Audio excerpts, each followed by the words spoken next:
Mohamed, il s'est passé des choses avec la BAC. Oui, il s'est passé des choses avec la BAC numéro 6 de Kapoor-Ray, vous savez, qui est en face juste de l'ambassade des États-Unis. Bien. Cette brigade est tombée dans une embuscade dans la nuit du vendredi au samedi entre Bambeto et Amdalaï. Ouais. Tenez-vous bien, 5 blessés graves, dont un policier qui s'est fait fracturer le pied. Et ces 5 blessés sont en ce moment alités à l'infirmerie du camp Alomi Samori Touré. Ouais. Donc c'est une embuscade qui les a surprises parce qu'ils étaient évidemment en patrouille. En temps normal. À quelle heure? La nuit tardivement. Ouais. La nuit. Ouais. Il n'y avait pas un appel à manifester. Donc des jeunes ont pris d'assaut la circulation. Donc cette brigade est tombée dans cette embuscade, il y a eu des blessés. Mais ce qui est un peu écœurant, c'est l'omerta totale du ministre de tutelle, le ministre Bachir Diallo, le ministre de la Sécurité, qui ne s'est pas occupé jusqu'à présent de ces policiers. Ouais. Il n'est pas les rendre visite à ces policiers. Il est resté totalement indifférent. Il est resté indifférent. On ne sait pas qu'est-ce qui ne va pas. Aujourd'hui, cette brigade anticriminalité, au-delà à Mamou, par exemple, on m'apprend chez Talibé. Les véhicules de la BAC ne correspondent plus aux critères d'intervention rapide. Ça veut dire à Mamou, ce sont des véhicules totalement vétustes. À Koya, le seul véhicule de commandement de la BAC est au garage depuis un mois. Extraordinaire. À Koya, oui. Donc ça veut dire que jusqu'à la coordination des brigades anticriminalité de Guinée, il n'y en a pas du tout. Mais comment on peut blesser des policiers et que le ministre de tutelle reste intact sans piper un mot dans la nuit du vendredi au samedi? Vendredi au samedi. Dernier. Oui. On te réserve aussi Bachir était là. D'accord, non, mais c'est une administration, voilà. Donc, selon nos informations, ils auraient tout fait pour l'avoir. Et d'autres ministres ont même été au chevet de ces blessés, pas lui. En tout cas, j'ai appris que Bachir a été coincé entre Gawal et Tiangelbori pendant très longtemps. Pourquoi? Parce que la route n'est pas achevée, la route Labé Koundara. Mais maintenant, comme je ne sais pas borner l'événement, je ne pourrais dire que c'est pendant cette période, que c'est durant cette période pendant laquelle il était bloqué en brousse. Non, mais au-delà de ce fait divers, en tout cas de cet incident. Où est passé Bachir? Au-delà de cet incident, c'est la question de l'équipement, de la logistique à la disposition des BAC. C'est pas qu'aujourd'hui, c'est ça la question. Au-delà de tous les préjugés, au-delà de tout ce qu'on peut dire sur les BAC, ces brigades font un énorme travail aujourd'hui dans le maintien d'ordre. Mais laisser ces brigades sans équipement et sans moyens logistiques, sans moyens humains, je pense que ça pose problème. Aujourd'hui, apparemment, les BAC ne sont plus la priorité du ministère de la Sécurité. Pendant que ces brigades anticriminalité rentrent dans les coins et recoins pour traquer les bandits agresseurs. Dernièrement, Mohamed, j'ai vu un véhicule d'une des BAC qui était en train d'être tracté, poussé par les agents. Mais oui, dans la circulation. Mais c'est comme ça parce qu'on a encore respect. C'est honteux cela pour un État. Un État qui se respecte. Je vous dis. Mais dans le même coup. Quand même. Talibé, je vais terminer rapidement.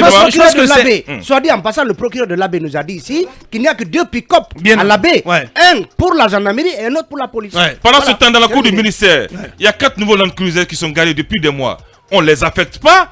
Ces véhicules servent, ces véhicules ornent la cour du ministère de la Sécurité. De décor. Oui, de décor. On ne sait pas à quoi joue le ministre Bachir. Est-ce qu'il est dans l'esprit désormais du CNRD? On se pose la question. A-t-il subi une pression? Oui, parce que le début le Bachir qu'on a connu au début et Bachir aujourd'hui, ce n'est pas le même personnage. Donc je pense qu'aujourd'hui, Bachir est un ministre de la Sécurité désabusé. Évidemment, il nous avait dit que la police répressive qu'on a connue sous Alpha Condé ne sera pas la police sous le CNRD. Le contraire nous est servi à travers la répression qu'on voit lors des manifestations et les morts. Donc aujourd'hui, c'est un Bachir désabusé, peut-être désarmé, qui joue aux spectateurs. Et à Boka, les jeunes qui ont pris d'assaut l'axe, il n'y avait pas un appel à manifester. Mais pourquoi sortir? On les arrête, on dira non, on a arrêté des manifestants. Il y a des blessés, on dirait on nous a blessés, il y a des morts. Mais c'est pas sérieux ce qui se passe. À la limite, ce sont des caïds ceux qui ont fait cela à ces oui, parce qu'on ne peut pas s'en prendre à l'autorité de l'État régulièrement, on ne peut pas s'en prendre aux forces de défense et de sécurité pendant qu'il n'y a pas un appel à manifester. Même les citoyens là-bas sont désabusés. Ils disent qu'ils n'en peuvent plus. Sincèrement, tout le monde est. Il n'y a pas un appel à manifester, mais on prend d'otages de la circulation. Merci, allez-y Mamadouri. Mohamed parle d'un sujet important. Ce ne sont pas des caïds. Non, ceux qui ont fait ça aux policiers. Non, je parle des policiers qui ont. C'est quoi un caïd? Oui, ceux qui ont fait ça aux policiers. Ce n'est pas approprié. Bien. Bon. Moi, je les assimile au caïd. Bien. Mohamed.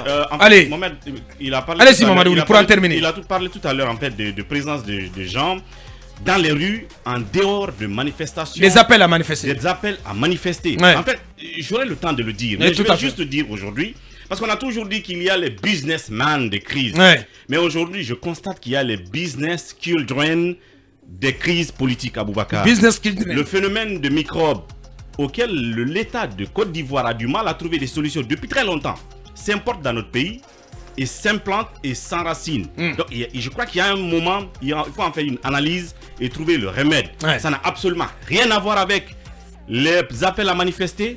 Mais en fait, c'est une sorte de guérilla urbaine qui s'installe. Il profite justement des crises politiques comme un entrepreneur qui fait l'étude de marché. En général, ce ne sont même pas des manifestants. Il sait que son produit marche. En général, ce n'est pas des manifestants. Mais vous me donnez le temps de revenir là. Bien, on va poser le débat. On va poser le débat demain. Voilà. C'est très important.